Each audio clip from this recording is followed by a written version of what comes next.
Hello, everybody. A very warm welcome to today's global online event to officially launch our new publication, Seeds at Risk: Global Struggles for Control Over Food. This online event is jointly organized by the Rosa Luxemburg Stiftung together with SWISSAID and will be held in 4 languages: in English, French, German, and Spanish with simultaneous interpretation, highlighting the vital role of seeds as the start of agriculture, forming the foundation of our food system and food access. Seeds at Risk provides insights from both the global north and south, shining a light on the challenges farmers encounter. These include restrictive seed laws, corporate pressure to adopt industrial seeds, and the burden of adhering to patent systems. Despite this mounting corporate influence, the publication also highlights a strong wave of resistance from farmers and communities advocating for sovereignty over their seeds. The collection serves as a call to action, celebrating those who champion seed diversity and resilience amidst adversity. My name is Refilwe Jwala, and I coordinate the Food Sovereignty Program at the Rosa Luxemburg Stiftung that is based in Johannesburg, South Africa. The Rosa Luxemburg Stiftung is an internationally active, progressive nonprofit organization for political education. Since its founding in 1990, the foundation has been engaged in the analysis of social processes and developments. Through its teams in 26 regional and country offices, the foundation works with hundreds of partner organizations, political actors, and individuals in over 80 countries. The aim of the foundation's work is to strengthen emancipatory political forces. SWISSAID is a Swiss-based NGO that has been engaging in development projects for over 75 years. The organization has offices in 8 countries in Africa, Asia, and Latin America. Agroecology and farmer seeds are at the core of SWISSAID's work. SWISSAID also engages in sensitization and advocacy in Switzerland and on the international level to make policies more respectful for populations in rural areas of the Global South. Today, we are honored to be joined by an esteemed panel of speakers for a critical dialogue on the corporate takeover of the global seed sector and the profound threats it poses to farmers' rights, seed diversity, and our collective food sovereignty. This event, as I mentioned earlier, is proudly co-hosted by the Rosa Luxemburg Stiftung and SWISSAID, and we are thrilled to launch Seeds at Risk in partnership with our co-publishers, the Alliance for Food Sovereignty in Africa, AFSA, the Association for Plant Breeding for the Benefit of Society, and the Southeast Asia Regional Initiative for Community Empowerment Series. I'm very pleased to introduce you to our first panel speakers. You are invited to ask questions to the speakers via the Q&A tool. Please also indicate to whom you would like to ask the question. Please use the chat for technical questions only. We will take questions and comments in writing only during today's event. Before we begin, I'm very pleased to introduce to you our esteemed panel of speakers. Firstly, Shalmali Guttal.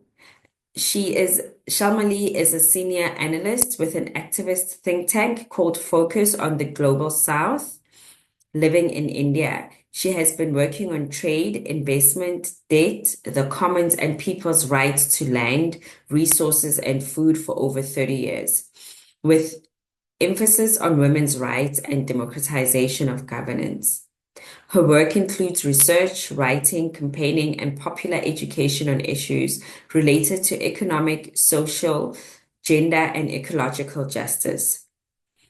Shalmali is also involved in several regional international platforms and spaces, including the Asian People's Forum, the Mekong Asian Environmental Week, Nyeleni Food Sovereignty, the Civil Society and Indigenous Peoples Mechanism, and the Committee for World Food Security, the People's Working Group on Multi-Stakeholderism, as well as the International Panel of Experts on Sustainable Food Systems.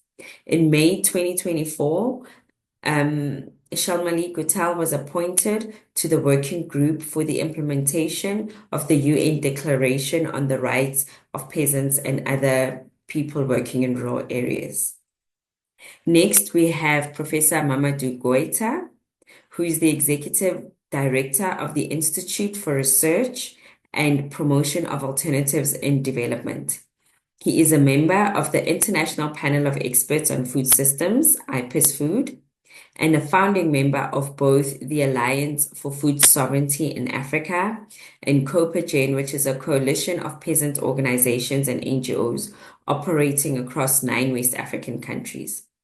A leading researcher and expert in seeds, agroecology, agricultural development, and land governance in Africa, Mamadou also teaches at several universities in the region, including Senegal, Burkina Faso, and Mali, as well as in France.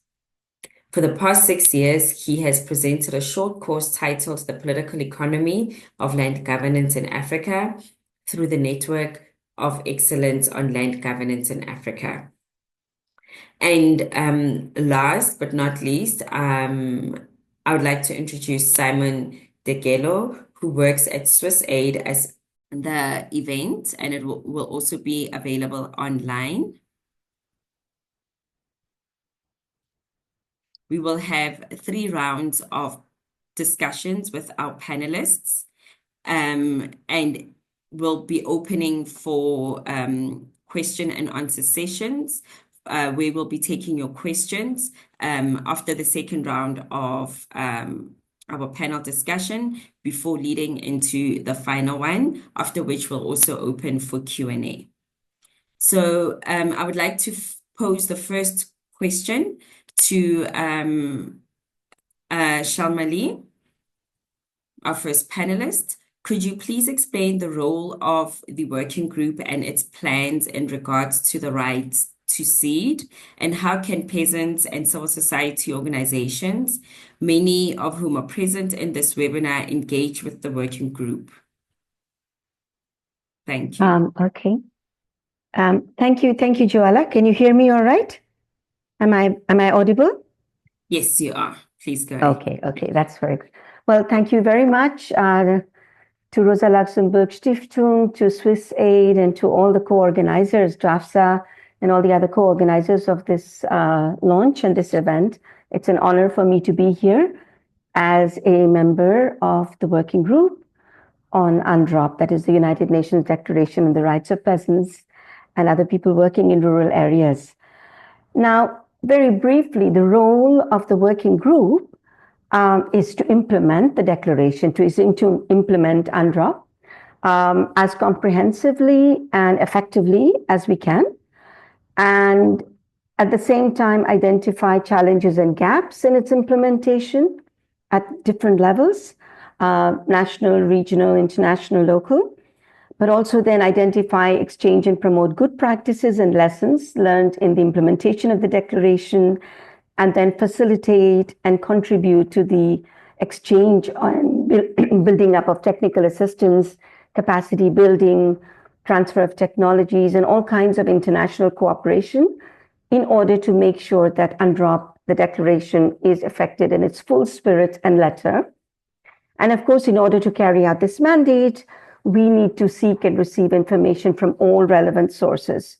Primarily, of course, the rights holders that are defined in Article 1 of the Declaration, but equally importantly, governments who are the duty bearers, state agencies, and then civil society, social movements, academics, and all relevant bodies, procedures, all relevant agencies and experts in the United Nations systems and human rights bodies.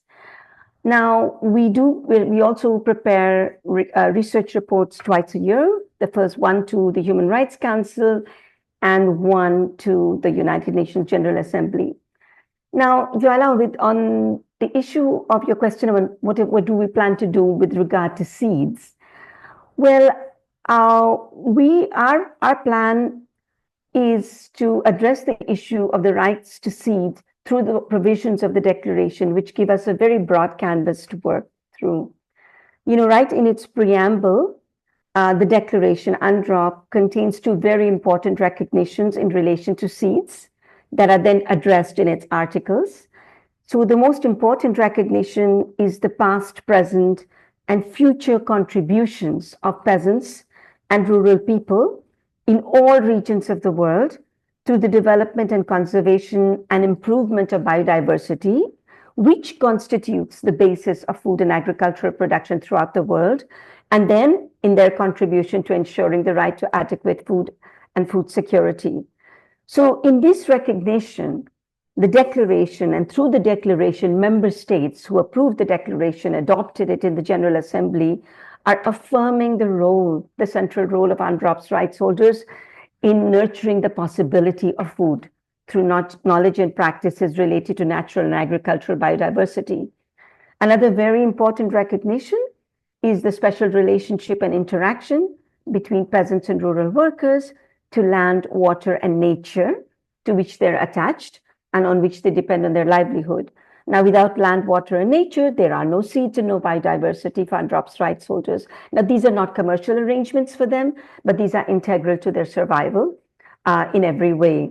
Now, these recognitions are translated into protection to the right to seed, both directly and indirectly. Directly, there is Article 19 of the Declaration, which articulates the rights of peasants and rural people to the right to seed.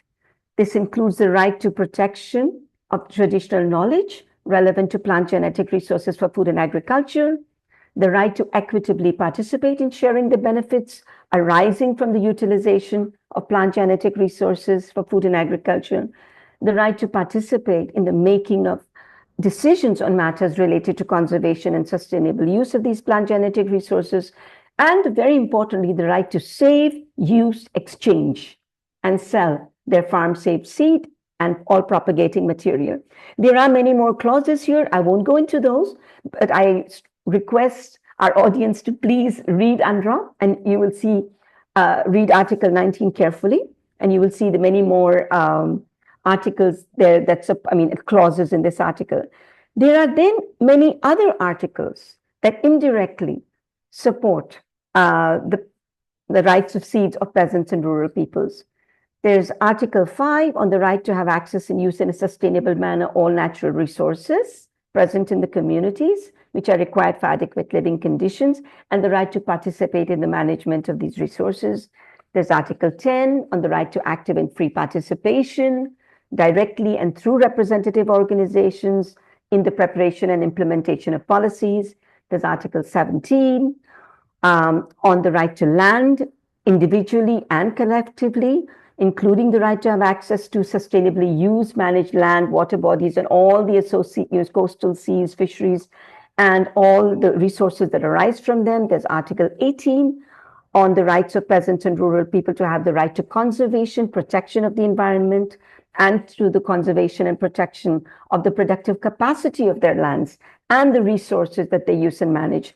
There's Article 20, preventing the depletion and ensuring the conservation and sustainable use of biodiversity, again, to promote and protect, the full enjoyment of all the rights of peasants and working people. And now this year, in 2025, the working group is preparing two reports.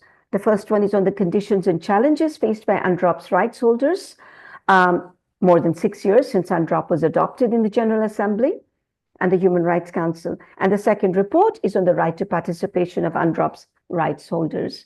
Now, I know that time is short. There are a number of ways in which peasants and civil society and social movements can participate and engage with the working group. Jwala, should I address that now or should I wait for the next round? I leave it to you. What would you prefer? If you can summarize it quickly, and sure, okay. Participants want more details. Okay, I'll be very quick then. Well, one thing is, off to the audience, you can contact any one of us anytime. We are 5 working group members. from different parts of the world for regional balance. But we have a global mandate. We are open. We want to listen to you. We want to work directly. We can do a number of ways of working together. We want your advice in terms of what priority issues there are that we should be addressed. We can, if there are violations of rights in your areas, please contact us and let us know. We can investigate those. And we can also work with other UN agencies and other special rapporteurs to investigate those rights violations and then contact governments for relief. We can do awareness building and training with civil society, with social movements, with local governments on how to use UNDROP effectively at multiple levels. We would like to build a global, community of solidarity called Friends of UNDROP, which are all those who are committed to implementing the rights of peasants and rural workers. And it's extremely important that we work together on these, because the rights holders of UNDROP are not only peasants, they're also fisherfolk, they're small-scale food producers and providers. They're herders, they're indigenous people, they're forest communities, they're workers in rural areas. And the rights holders of UNDROP, as defined in Article 1 of the Declaration, are more than 50% of the world's population. So this is a huge group of people whose rights UNDROP seeks to protect and uphold. And 5 working group members cannot do it alone. So we request you to please contact us so we can work together in different ways. Thank you, Joella. Thank you, Shalmali, for your insights. I'm sure there'll be a lot more questions around that. Moving on, Mamadou, how do you see the role of farmer-managed seed systems in ensuring food sovereignty across Africa? Thank you very much, and I really thank all the organizers. This is a very important webinar online with the current events that are taking place all over the world on the challenge around on the seed systems, because many countries drafting, changing, and confronting the policy framework with some of the international arenas, conclusion and dedication that have been really highlighted in some cases. So when we talk about farmers managed seed system in food sovereignty, we are talking about the different principles that are behind the food sovereignty. One of the key pillar and one of the key principles that has been defined on food sovereignty is the control of resources. The control of resources by those who are producing. And seed is a critical resource that can sustain the food sovereignty principles. So the first role that farmers managed seed system is playing is to have local control and adaptation on these resources. Because if you look at the way there is a corporate hijack today on the seed system, what is commercialized at international level, 6 companies are controlling more than 70% of a seed that exists actually on the international market. This means that controlling, the only way to bring back the control of this resource is just to develop farmer managed seed system. So the first role that is playing is to have a control and adaptation of these resources on territories. Territories meaning local level, but also national level and regional level, depending on the scale that we are talking about. The second role that the farmers managed seed system is playing is biodiversity preservation. This is really important. By cultivating diverse crops, the system safeguards agricultural biodiversity. This is vital for ecosystem resilience and sustainable food system. So this diversity acts as a buffer against crop failure and climate shocks, because this is really very important to relate this farming managed system and climate resilience that is we are talking about today. Thirdly, there is also a cultural and economic autonomy that the farmer seed system, managed seed system is also contributing to. Because as you see, some countries actually in the South, particularly in Africa, are investing so much resources buying vegetable seeds from particularly two countries. In the case of West Africa, this is Netherlands and France particularly. But this farming management system promotion will allow just to have this kind of autonomy, this kind of seed sovereignty, because you cannot talk about food sovereignty, we are talking about seed sovereignty.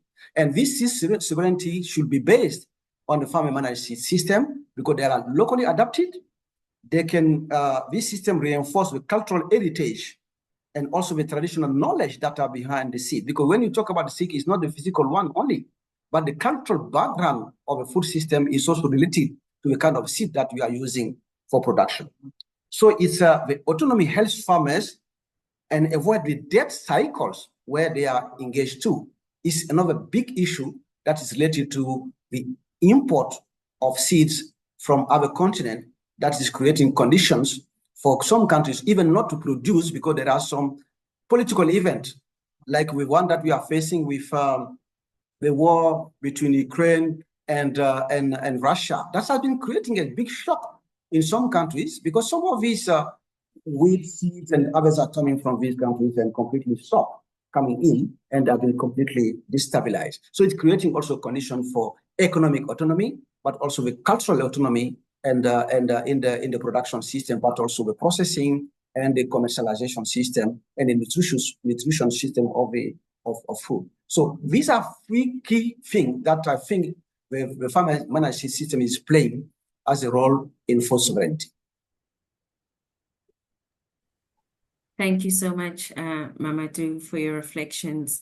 Simon, what is the situation of farmers in Europe and how is it different to the situation that Mamadou has just touched on about farmers in Africa? Thanks, Revilo, for moderating and for the questions. Thanks for all the participants for your interest. When it comes to the situation in Europe, it's very different in the way that in Europe, very few farmers reproduce their own seeds compared to Africa, for instance, where in most countries, 80, 90, or even more % of the seed are farmer-managed seeds and not industrial seeds. The reason for that is, on one side, the seed regulation that has been restrictive for farmer seeds for a long time in Europe. But I think even more important is that we have a high level of specialization and division of labor in agriculture in Europe. So most farmers think it doesn't pay off to produce their own seeds, but they just specialize in growing the crops.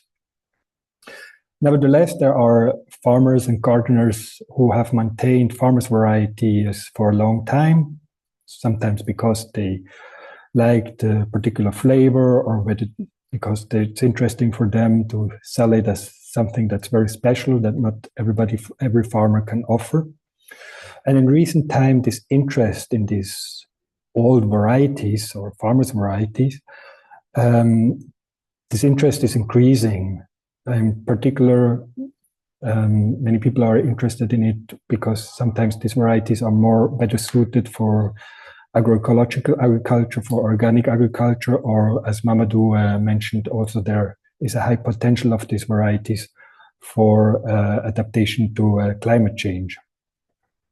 Recently, more policy space has been made in Europe. Originally, the situation there was similar to other regions where it's quite strictly regulated what you can sell as seeds. In many continents, this is also kind of modeled according to the regulations in Europe that have been in place for much longer. But recently, there are more spaces being created. For instance, now in the new organic regulation, the new organic regulation of Europe allows the marketing of seeds from varieties that are not registered and not certified seeds is allowed. And currently the discussion are going on to also reform the EU seed regulation. It's still unclear where this is going to go because it's not only the farmers' organizations or pro-farmer seed side who is trying to influence that process, but it's also the seed industry trying to push back. But to summarize it, it's kind of an absurd situation that in countries where or regions where farmers need the farmer-managed seeds and use it a lot, laws are often much more restrictive than they are now in Europe.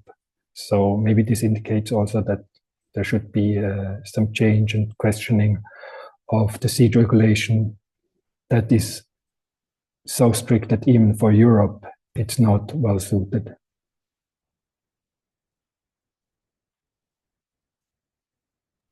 Thank you, Simon, for that perspective on the differences between, in terms of the situation in Africa versus that in Europe. I'm going to be moving on and asking Shalmali, drawing on experiences in India and neighboring countries, what are the critical policy shortcomings that jeopardize the seed and food sovereignty of peasant communities? How can state actors effectively tackle these changes at national and local levels? Thank you, Rafilo. In my view, the biggest threats to seed and food sovereignty of peasant communities, there are three of them. I'll go through them very quickly. The first is corporate concentration in food and agricultural systems. And this is concentration that is both vertical and horizontal at various levels of food supply chains. My colleague Mamadou has already spoken about some of it. For example, the concentration in the seed industry, and the concentration in the global seed market. But of course, in addition to that, there are also other types of concentration. For example, 4 firms control 70 to 90% of global grain trade. 6 firms control globally 78% of agrochemicals, and so on. But this concentration is not only limited to the aspects and dimensions of the global food system where they can make profit. Corporations also have tremendous amount of power over policy making, international standards, regulation at national, regional, and international levels. And at national and international levels, we don't yet have policies that dismantle this concentration. Instead, we have international IPR, intellectual property rights and patent laws, and trade agreements that protect the interests of agribusiness corporations. Now, many countries do have supportive and good laws, but they're not implemented in their full spirit, and they can be manipulated in implementation. And they're also very complex for peasants and even legal experts to understand and use. And then also we have to see that with the retreat in public goods and services, social protection, peasant and rural communities are more vulnerable than before. So this concentration and power of corporations has multiple dimensions and facets, big threat.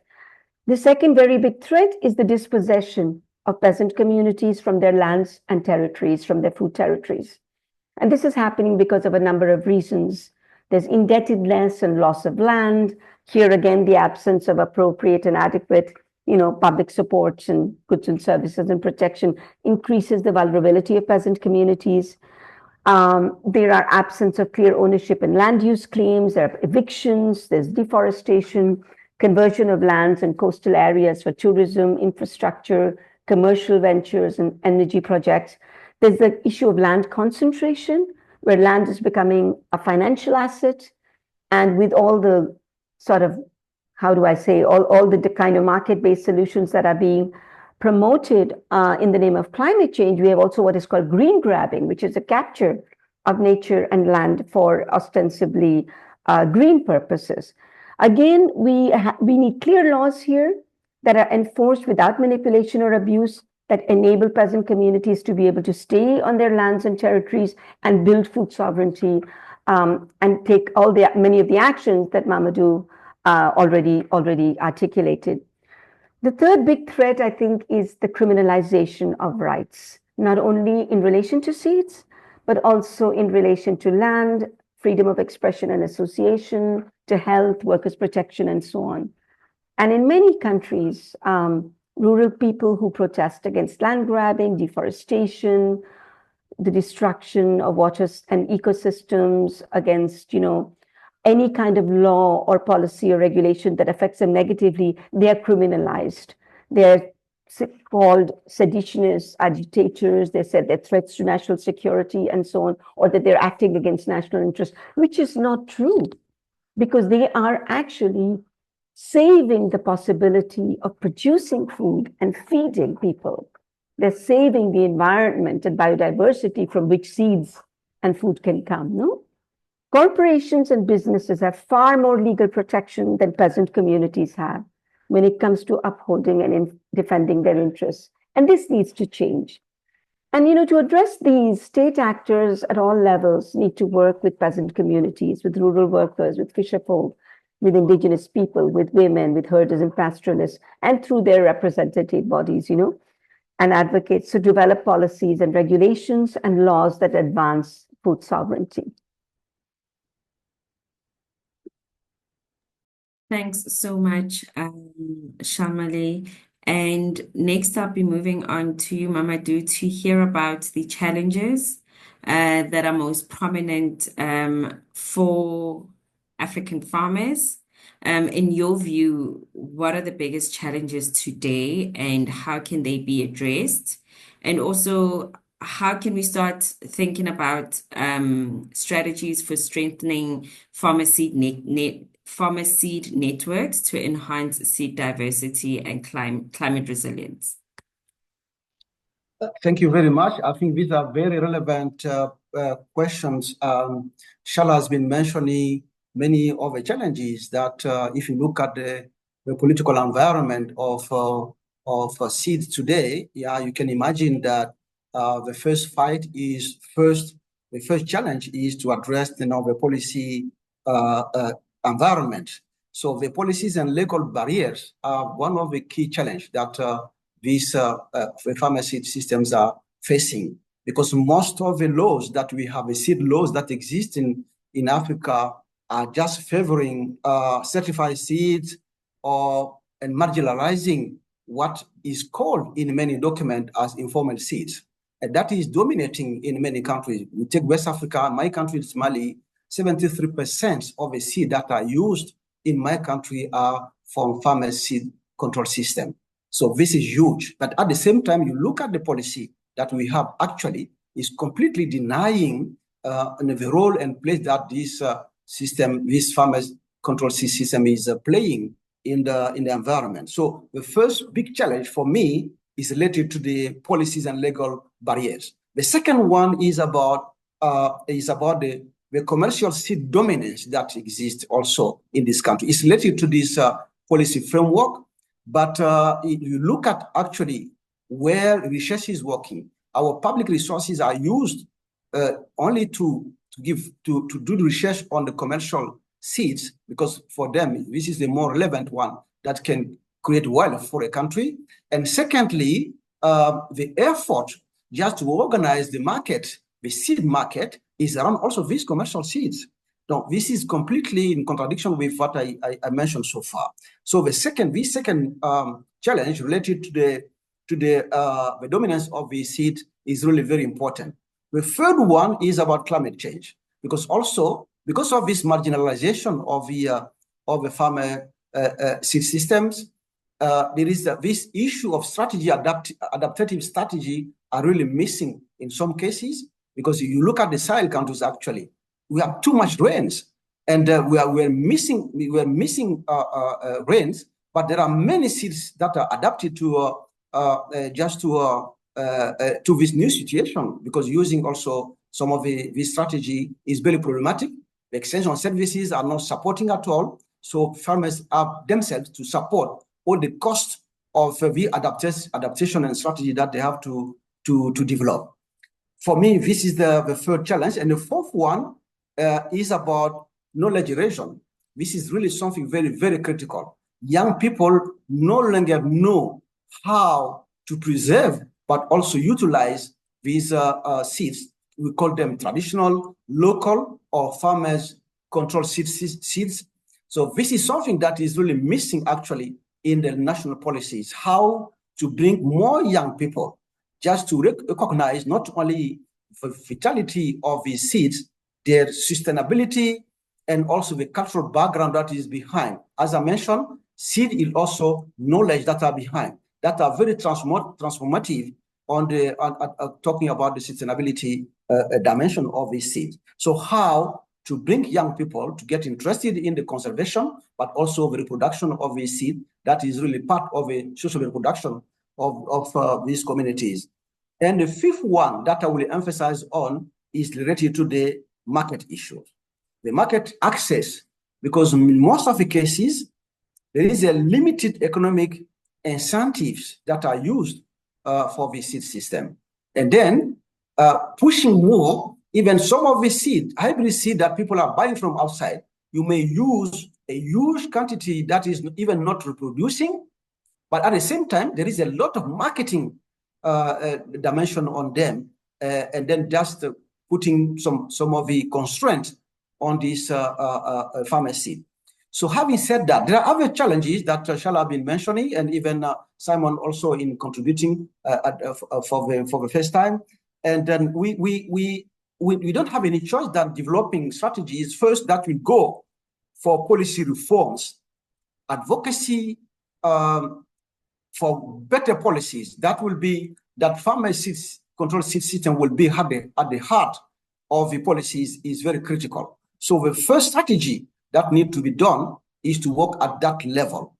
How to put more emphasis on this seed system, on the policies first. So the reform that we have actually in Mali, because for the last 4 years, we have been working, redrafting our seed policy and our seed law. And actually, farmer seed control system is at the heart of this policy, but it's confronted to many challenges at policy level, because just there is corporate commitment just to prevent our government to adopt it. But actually, we are on a good track, and we hope that will be very soon it will be adopted. The second strategy is community initiatives. We cannot do work only at the policy level. We were just creating conditions at community level, not only to work more on the seed, continue to use them, but also all the knowledge behind should be also highlighted. So we can see that the role and place in the food sovereignty framework in a country, in all the countries, should be really highlighted. The third strategy is education and capacity building. We need to educate more people, because some people will say, okay, traditional seeds, because most of the name that is used is more traditional seeds. They are not productive. We cannot just use them because you have to feed millions of people. And then if you have to use these seeds, because they don't know what is behind. We don't know the capacity of this, not only for adaptation, but also the capacity to produce enough. We here using agroecological approaches and using some of these seeds, we have improvement in some cases with evidence, with fact that there is an increase of more than 30% of the production in some of the farms. So just emphasizing on the education and capacity building will allow to keep on track, not only utilizing this diversity, but also make them more relevant in the different areas that have been mentioning as challenges. And another dimension is the economic support. There is a need to invest public resources on not only on research, but also improving, the way that people are exchanging these resources and then spreading it also in different agroecological zones and territorializing, the food system around some of the key crops that exist, talking about sorghum and millet, for instance, in the case of West Africa, but also some of the yams and some of the other products that exist as key foodstuff in this region. There is also a lot to be done in terms of strategy climate adaptation. In climate adaptation, so because here in the Sahel countries, for instance, we used to say we are not maximizing the profit, but we are minimizing the risk. And minimizing the risk because of due to the the climate hazard that we are facing need to be based on these farmer seeds. It has to be based on that because it's allowed to adapt, but also to create conditions for whatever time that we have, we can produce, we can just process, and we can have access to nutritious food for the food sovereignty of the countries. And another way is how to develop collaboration between different stakeholders. And in that sense, there is a key point between communities and those who are called researchers, because farmers are researchers, pastoralists are researchers, fisher folks are also researchers. How are we bringing spaces that collaborative research will allow to work on the needs of communities, and that is the farmer seed system is the key, turning point for that. And then for the last point of your question, strengthening farmers' needs networks for diversity and climate resilience. There are some initiatives that can be encouraged and supported. For instance, community seed banks that exist actually in many countries in Africa that can be a way not only of preserving, but also adapting and working more in terms of research. Capacity building, I mentioned, should be really targeting, not only youth, women as custodians of the seeds, but also this group that are highly promoting actually agroecological approaches in the different countries.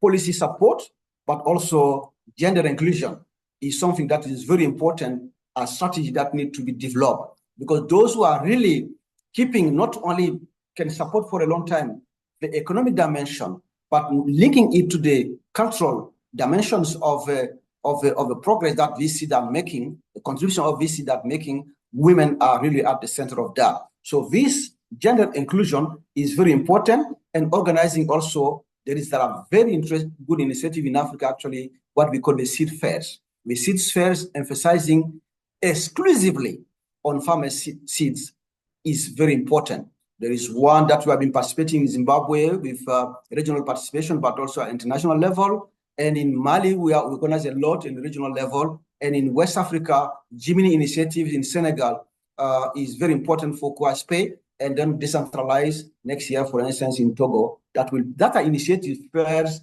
are opportunities, not only to share resources, to exchange, but also to promote these issues, and also working, empowering local institutions, but also the issue of intellectual property should be addressed.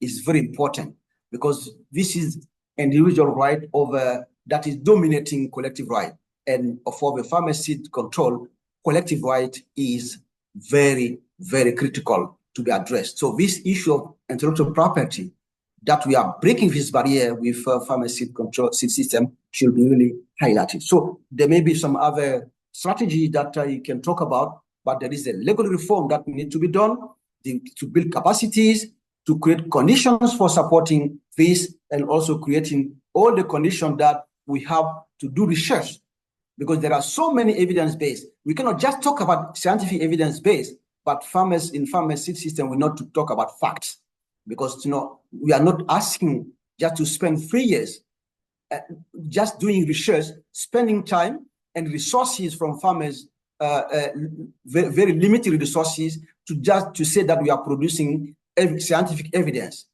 There are facts. They know that this is more sustainable, is more productive in many cases. It also is creating conditions for the food sovereignty, and then we need also to consider fact coming from farmers as data that can feed our research work, and that is very also critical in the future of the farmer seed system. So I will stop here, knowing that there will be probably time for questions and answers, and then to elaborate more on some of the points that I've been highlighting here.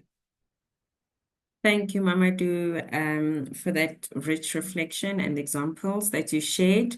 Simon, in the publication, some of the articles talk a lot about farmers' rights and the situation in the global south.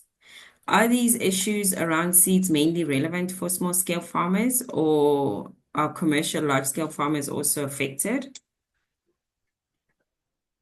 I would say it's important for all farmers And not even that.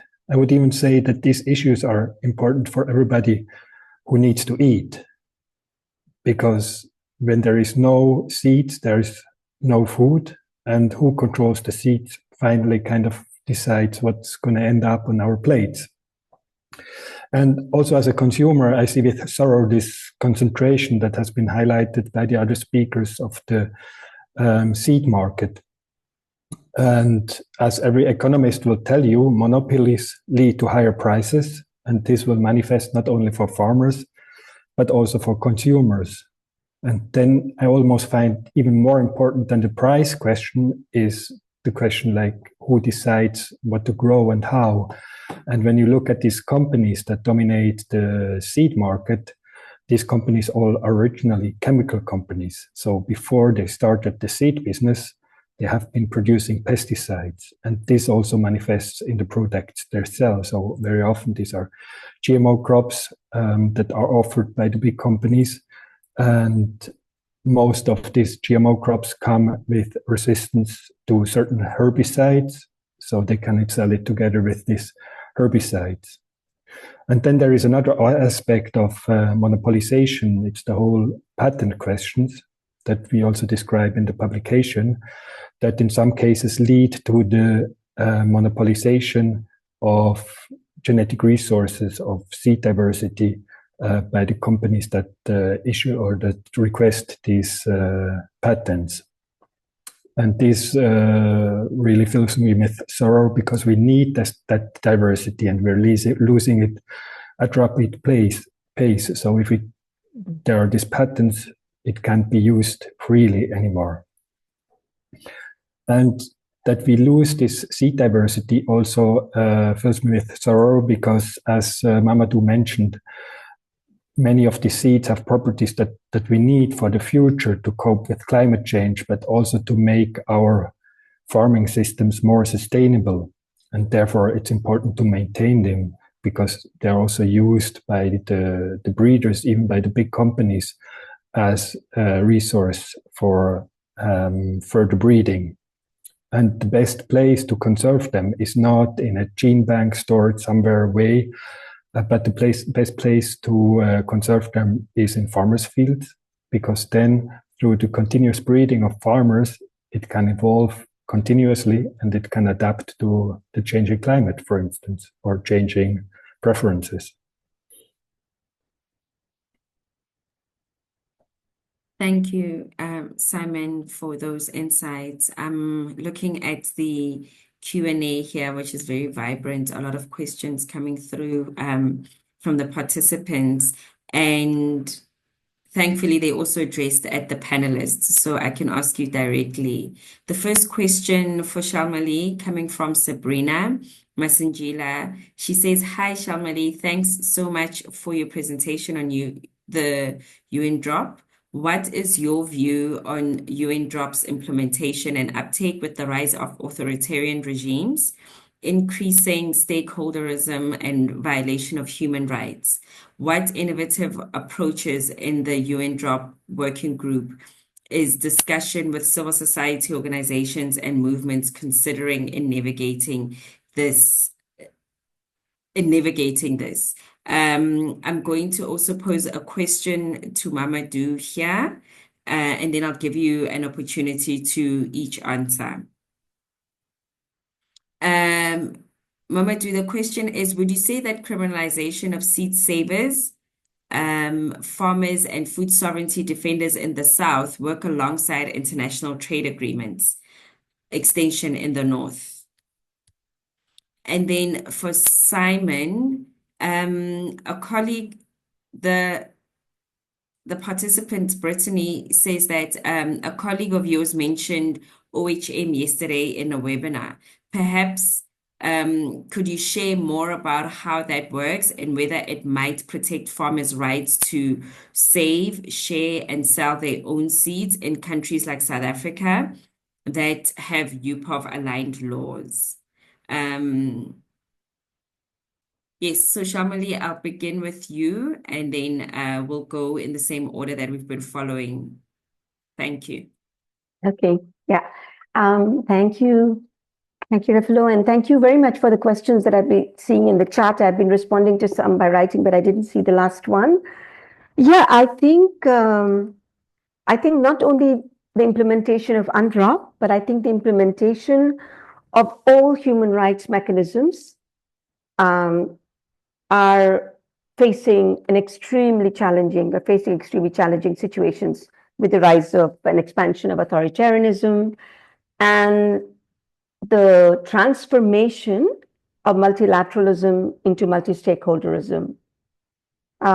Because with multi-stakeholderism and corporations and businesses are at this, having the same status as governments and member states,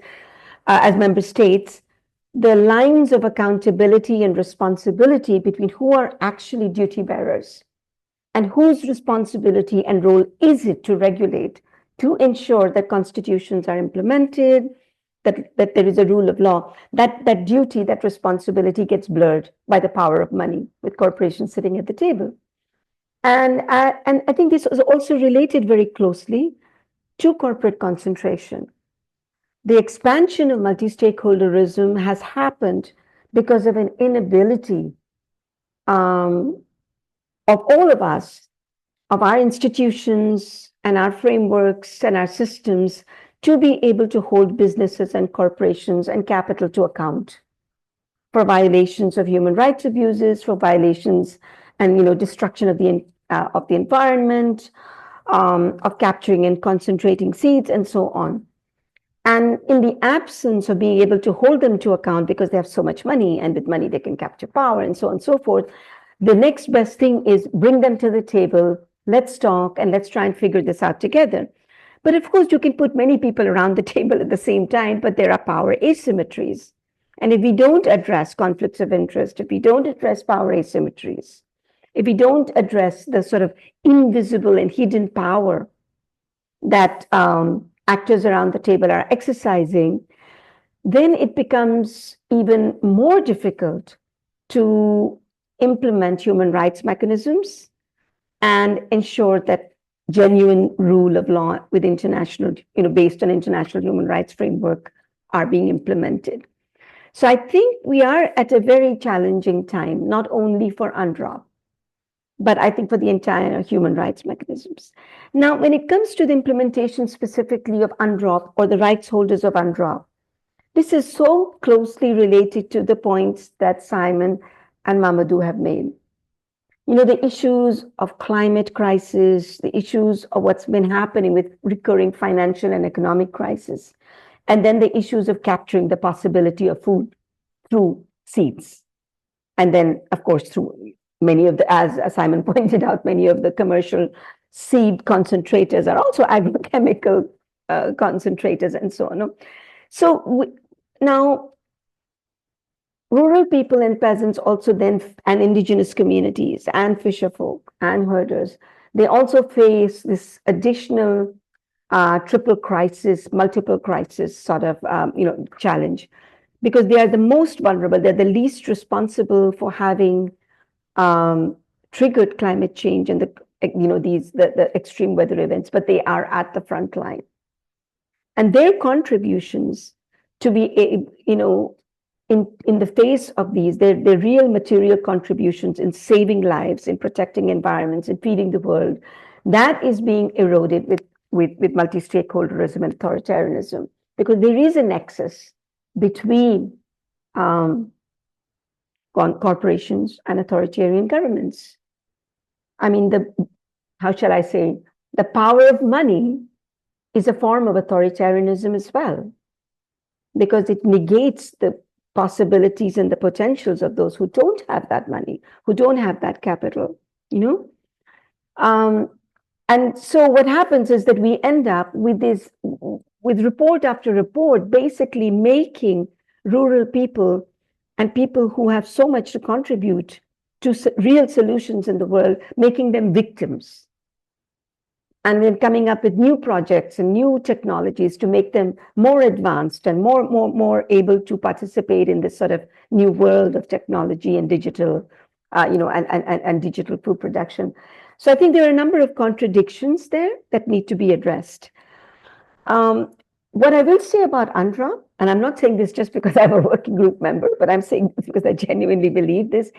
UNDROP is a very interesting, important document because it brings in one comprehensive document all those rights and which have already been guaranteed and enshrined in international human rights law. It's sort of like a mini human rights declaration, but oriented towards peasants and rural people. So it has rights in it which are already agreed by governments as international human rights law: civil political rights, economic social rights, right to participation. And then it also then advances the ground by articulating the right to seed, by defending and upholding food sovereignty, agroecology, the right to be free from repression, and importantly, the rights of migrant workers, regardless of their status, unorganized, not, or organized. So it is actually a very forward-looking declaration. It's a declaration that fits with our times. Now, a paper, but then without implementation, it's just a piece of paper. It's just nice words. So I think we need to work together to come up with creative ways of how do we take how do we take UNDROP? How do we creatively implement it beyond reports, beyond writing those 2 reports for which are very important? But what else can we do together to build a sort of a global public push for these rights to be implemented?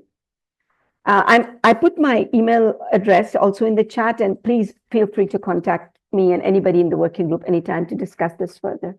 Thank you. Thanks, Shalmali. It really is a very wide scope, and it'll be interesting to hear also what views may come up in terms of how it can be used and implemented at country level. Mamadou? Yes. Yes, so the question is around criminalization. Thank you. Yeah. So I think that the answer is already on this on the question. The issue of trade regime is very instrumental in the criminalization of pharmacies. If you look at even at international level, actually, UNDROP has been a big fight from social movement to get that. But until now, there is no single trade policy internationally that is including food sovereignty as a perspective of the food system in the world. Despite all that have been done, it's done on purpose because the different disposition that exists actually in this food regime. And if you back up that with intellectual property issue, is completely excluding any kind of system that will put control of communities on these resources. It's all against that. So the criminalization of those upstream and downstream, the seed system, the farmer seed system is linked to the provisions that have been designed mainly by corporations, supporting only the institutions, but also the research that is linked to that. So it led us to bring in historical background of the international institution actually in charge of the food and agricultural issue. So if you look at this trajectory, we'll see that it has been planned from FAO to IFA to the TGRs and the like, and creating conditions. And you look at the configuration of spaces like CFS that people are trying just to also capitalize, because this is the only space, at least still, their social movement have the word to say and can then also try to change some of these things. So the criminalization has to do a lot with the trade regime, but also it has been embedded in some of the international institutions, including the UN one, that are supposed to create a kind of regulation and allow this space to move. So not only they seed themselves, but those who are promoting it are criminalized because all the instruments are just against the promotion of this system that will create more food sovereignty perspective in different regions and different territories.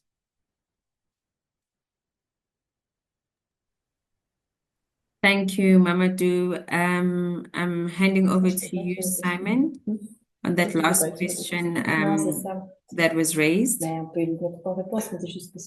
Yes, like thanks to Brittany for the question. So you were talking about OHM. So maybe I explain quickly what that means. This is organic heterogenic material. So basically these are seeds that do not belong to a variety that's uniform, because only varieties that are uniform can be registered through the normal way and are allowed for sale.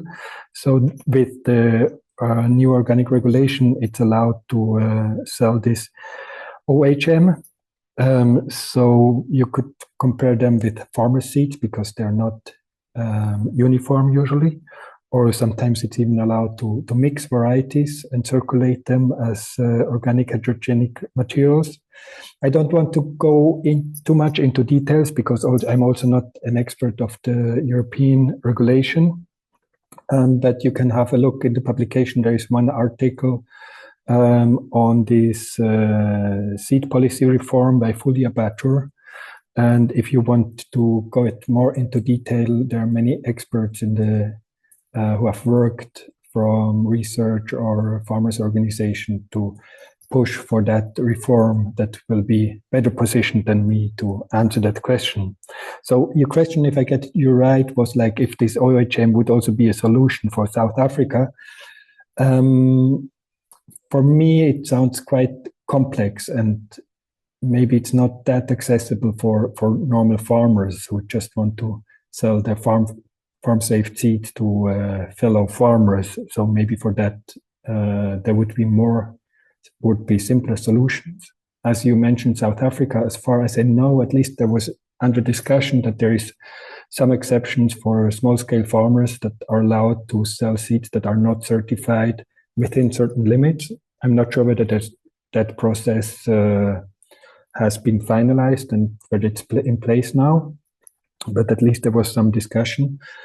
So this is, for me, would be one possibility to just give some exemption for farmer seeds so that the rules for farmers who want to sell a bit of seeds are not the same as the ones for seed companies that their main business is seed production. Or another solution that we see in certain countries like India or Zambia. In Zambia, there is discussion about changing it, but up to now, the farmer seeds is just out of the scope of the seeds that need to be certified. So that, for me, would be the best solution because this gives the freedom to the farmers to sell their seeds and gives the liberty for farm-managed seed systems. In the best case, there would be on top of that even some support for farmer seeds and not exclusive support for the formal or certified seed sector. Thank you, Simon, for clarifying and educating us on OHM as well.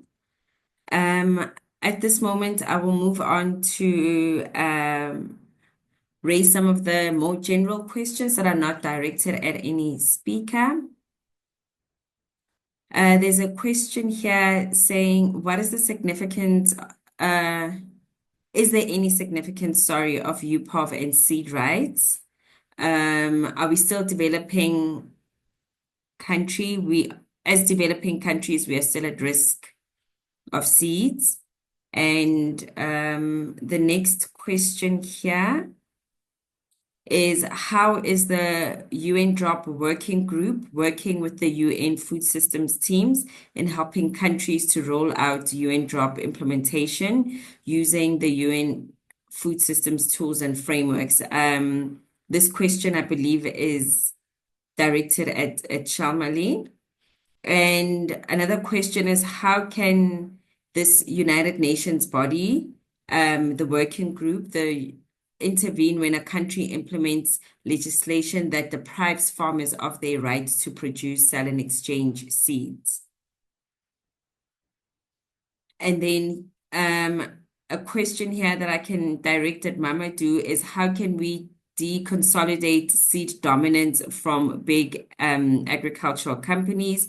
What actions would support seed sovereignty, given that countries prioritize hybrid seeds by companies to bring forth foreign investments? And I think this example is quite evident across the different economic blocks on the continent. Mamadou, if you could please address that. And then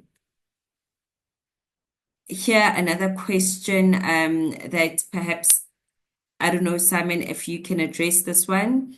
It says, can we make some links and use the global biodiversity framework of the Convention of Biological Diversity, for example, on benefit sharing and genetic resources, in addition to UNDROP, to advocate against the corporate hijack of seeds?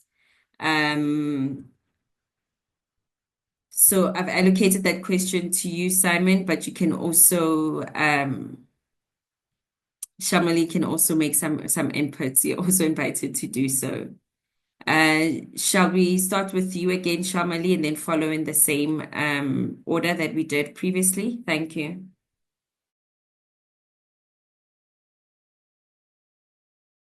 You are muted, Shalmali. We cannot hear you. You are still muted. Yeah, there. Could you just tell me the second question you had for me? The first one I got, the second one for me that you directed to me. Now you need to unmute. Now you need to unmute. Thank you. The second question is about how UN food systems tools and frameworks can be used to support implementation of UNDROP at country level. But there was one more. There was another one. I guess that was the first one that I posed. Yeah, I mean the second one. There was another one. The one about Cambodia. No. Yeah. Can I ask that you please respond to this one first? Okay, sure. Yeah, okay. Yeah. Well, okay, one thing is that, UNDROP was approved in 2018. And so we expected that member states would start implementing it in 2019. But the working group itself was only established last May. So we're not even 1 year old. And in this 1 year, in this 11 months that we've had, we were established in a very, shall I say, unsupportive, unconducive climate for human rights. So the UN system is going through a huge liquidity crisis, and in that, the Human Rights Council has the lowest budget. So we adopted our positions, being told all the things we cannot do because there are no, there are no funds to do this or that or the other. So what we started to do, so what we have been doing is, as a group, is reaching out to as many civil society, social movement, and then member state alliances who are willing to work with us, because most of them have not even heard of UNDROP. So it seems that in the last 6-7 years, there hasn't been much publicity done about UNDROP. There has not been much awareness raised about UNDROP. One of the outstanding exceptions here is a website called Defending Peasant Rights, which was established by FIAN, SETIM, La Via Campesina, and the Geneva Academy, who also fought for the declaration, over the 15 years, 20 years of its negotiation, right? So they've set up, and they're the ones who've been doing a lot of the informal interpretation and translation into different languages and so on. So with respect to the UN food systems, for example, groups, firstly, the UN food systems groups are not really functional except for a working group on agroecology, which is continuing, and we do talk to them, but there are no other teams. But we have been talking with the FAO Right to Food team and with other UN agencies that have national programs and regional programs to see how can we leverage what knowledge the UNDROP working group has and information about UNDROP and its and the amount of rights protections it has to be able to make sure that these rights then are implemented and upheld at the national level. So that's a dialogue that's happening. We're also reaching out, we reached out to the South Center, and we would like to make, at least as far as governments are concerned, at least reach the G77 in China and others to be able to get their support, since they voted for UNDROP, they agreed on UNDROP, they approved UNDROP in the UN General Assembly and the Human Rights Council. So they've approved it. What can we do with them to implement it? And implementation does not necessarily require a huge budget and a lot of laws. Basically, what it often requires is a respect for laws, good laws that exist, and steady dialogue with the rights holders of UNDROP to see where are the gaps, where are the challenges, and how can regulatory change be made to make sure that these rights are protected. Because although these are part of international human rights law, eventually all this has to land somewhere, and the place it would land is in the national sphere and in the local sphere.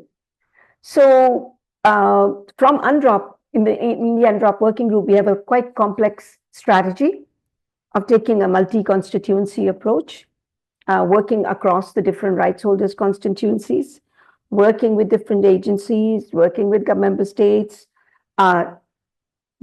doing as much advocacy and awareness building as we can with those countries of the global south, because that's where majority of the peasants and rural people live, but also then trying to win support from wealthier countries in the global north, because they are often in control or in positions of greater power with respect to governance. So, like I've said earlier, we are open. We do need cooperation from all of you. So let's work on this together. Let me just stop here and let me hear what Mamadou and Simon have to say. Thanks. Thanks, Shalmali. Just to say that second question is about how United Nations bodies can intervene when a country implements legislation that deprives farmers of their rights to produce, sell, and exchange farmer seeds. Are there any avenues for that? Yes, there are. UNDROP Article 19. And all the articles that I mentioned in my first round of presentation. If you want me to paste them in the chat, I can. UNDROP Article 19 is the right to seed. It's quite a long article which says what rights peasants have, and they have all these rights. And if these rights are not being implemented, then from an international instrument perspective, the groups in question can send a submission to us and say our rights to seeds have been violated. We will investigate and then send a letter to the government. And we have already done some actions like this, which I'm not allowed to say in a public seminar, not on seeds, but on other issues, where governments have responded positively and farmers have found relief. So small examples, but the system can work. But the other thing, and I think Simon, you and Mamadou can also maybe respond a bit more to these issues, having just done a study on seed laws. And I think Mamadou in AFSA has a sort of a regional approach to protecting the right to seed. So the United Nations aside, how can these regional initiatives also then how can they bring pressure on the UN agency so that then we can then respond more positively as a working group? Thank you, Shalmali. I'll hand over now to you, Mamadou, please, to respond, and then to Simon. I'm also cognizant of time, so that you have enough time to reflect, although I believe your answer also captured a lot of the questions that were raised. Over to you, Mamadou. Thank you. Yeah, thank you. I think Shal mentioned a lot of this. I will just, because the two issues are interlinked, the role that the UN systems can play in regulating what the big mess that we have actually with corporations on front line or all the seed system. I think, I've been mentioning it, there is a need really to rethink about the way that we are building alliances to lobby for policies and laws and international conventions that really need to change to support the farmer seed system. So this will go from from both sides. We cannot say that we just address it only working at international level, but we need also to address our regional bodies. It can be sub-regional, because all the good examples that exist actually should feed the reflection, because this is where we need really to work on at a continental level, and this is what AFSA is doing. And for a long time, COPAGEN, the Coalition to Protect African Genetic Heritage, have been working to with the regional integration institution in West Africa, ECOWAS, but also WAEMU, just to reframe the seed policies, so that we avoid some of these hijacking of the food system, the seed system by corporations. Now, this work has been contributing with case studies at AFSA level to have a framework. We are working on a framework that was supposed to be discussed at African Union level, so that this interaction between African Union and European Union can be an opportunity to put on the table this framework that will design, the seed conventions and the seed regulations in the continent, but also between continents, because some of these interferences between particularly Western countries and African countries, bilaterally or multilaterally, is really very instrumental in the action that corporations are making in our countries. So build alliances around that to change it from the continental level, and then also at international level.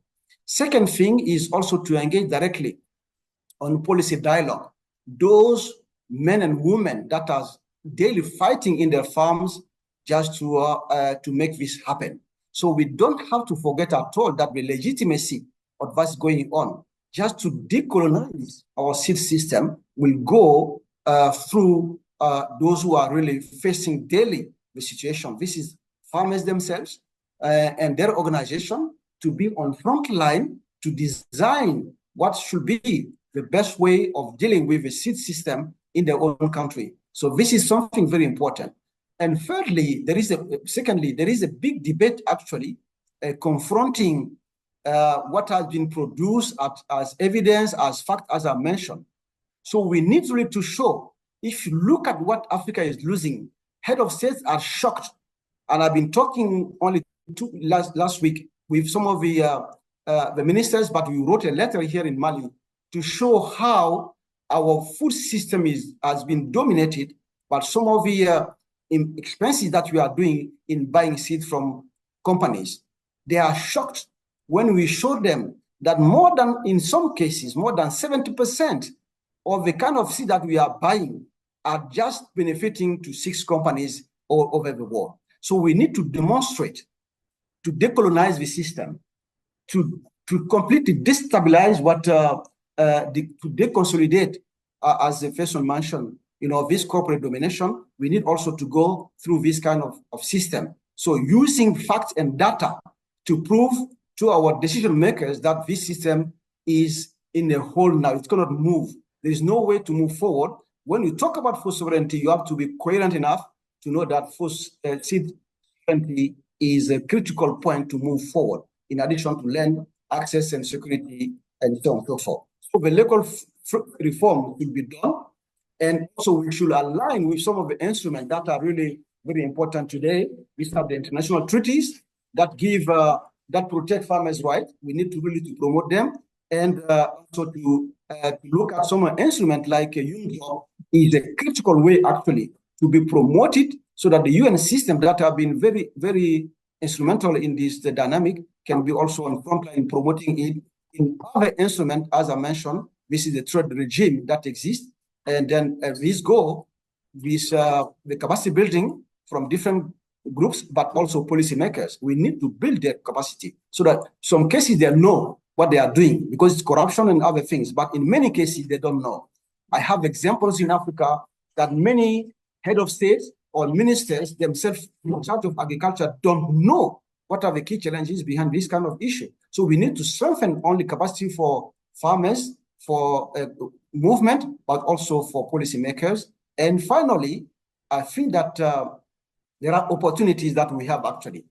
The UN decade of family farming that UNDROP have been mentioning, but also the CBD, these are instruments that we don't know too much. Those who are fighting, researchers, but also social movement, we need to appropriate these and to move with them because they can give us the inclusive way of looking at the seed governance. So these are things that need to be done so that we deconsolidate, the hijacking of our food system by these corporations.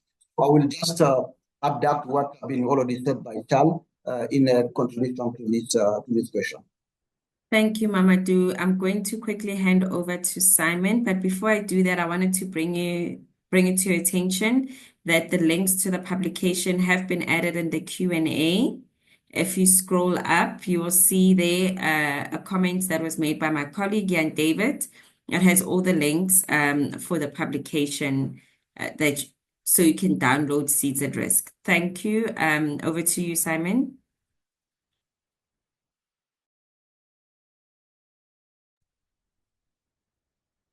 You are muted. Simon, we cannot hear you. Sorry for that. In his last sentence, Mamadou just mentioned the CBD, the Convention on Biological Diversity. So this makes the perfect transition to my question, which was raised by Melanie Sursha, who asked whether we can also use the global biodiversity framework of the CBD to argue for seeds for farmers' rights together with UNDROP. And I would answer to that question with yes. In the global biodiversity framework, one of the new things there is that the rights of indigenous people and local communities are strengthened because also they have an important role to maintain biological diversity.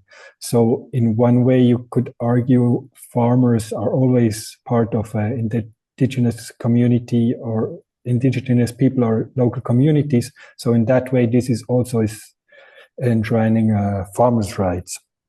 I don't know where this development came from. Maybe there was also a certain influence by UNDROP. And what I also would like to mention, there is kind of the unknown little Swiss sister of the CBD, which is the International Treaty for Plant Genetic Resources for Food and Agriculture. It's another convention, also on biodiversity, but it focuses on the genetic diversity of plants for food and agriculture. And therein, there is also an article, the Article 9, that talks about farmers' rights.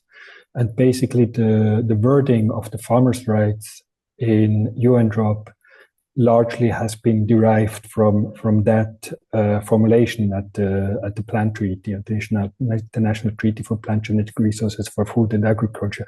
So this kind of shows how things are linked and how the progress in one international body can also influence the other international body. And then, yes, we should use all this instrument to argue for changes of seed policies. I think it's not enough that they're just there and there is a international agreement that obliges the country, because most of the time there are no penalties, and the supervisory instruments, even though it's great that there is a working group on UNDROP, they don't have the possibility to punish a country that doesn't fulfill its obligations.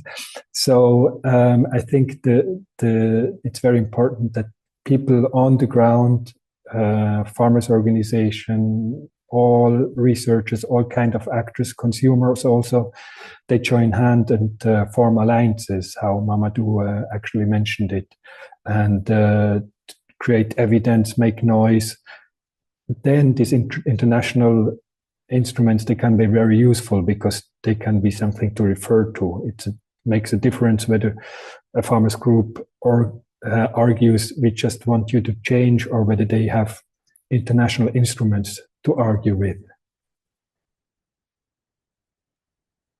Thank you so much, Simon, for those very helpful insights, especially as we're about to wrap up today's event.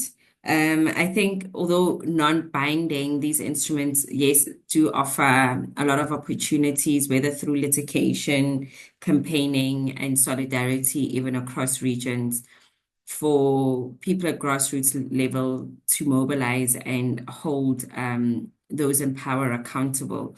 With that said, I would like to give each of our panelists 30 seconds to a minute to share some closing remarks and reflections just very quickly before we end off. Thank you.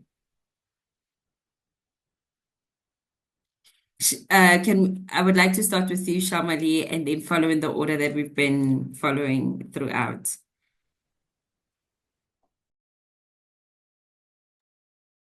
No, I just want to thank you again for organizing this event and this discussion. This has, for me, has been a particularly enlightening and educational discussion because, you know, I mean, when I read UNDROP, for example, it is so complex and so comprehensive. And, you know, its articles have come from, many of them are directly from other conventions, some are paraphrased, but it's a learning for all of us in the working group as well, to understand how these articles there can be applied in different contexts, you know. And as Simon said, we're not a police force. We cannot force, we cannot punish when rights are not implemented. But people at national levels have laws, have constitutions, have agency, have democratic legal agency. Even in the face of expanding authoritarianism, there is agency. And my hope is that we can do a sort of a symbiosis between national possibilities, local possibilities, and what is available internationally in terms of, you know, advancing human rights. The local levels are super important because local officials know the reality. I mean, this is literally the ground and the territory where all this lands. So for us also, it's a huge learning event. I mean, learning process. I mean, and this has been a big learning event for me. So thank you very much. And I'm so impressed that there were so many people who joined this event. And it, I think, goes to show the importance of the issues that we've been discussing today, and also the importance that the organizers of this launch and of the study have given to this event. So thank you very much, and I hope we will continue to work together, build alliances, build collaborations, and work together for the realization of all the rights of rural peoples and small-scale food providers. Thank you. Thanks, Shalmali. Indeed, the participation has been incredible, and I didn't even get to cover all the questions that were raised in the Q&A. So thanks to the participants. Mamadou? Yeah, thank you very much. That was a very knowledgeable session that we had.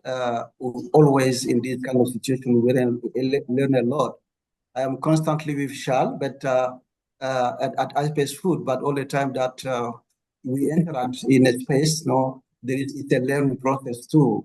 So mutually is very beneficial for that. So thank you for inviting me to join this panel.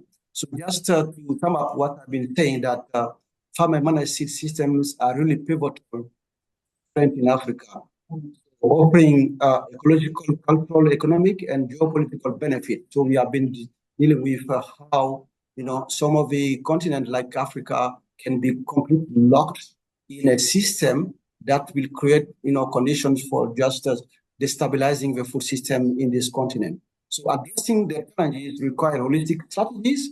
You cannot just have a one-feed model that blend also policy reforms, community empowerment, participatory research and innovation, but also ensuring that the systems thrive alongside of other agricultural practices.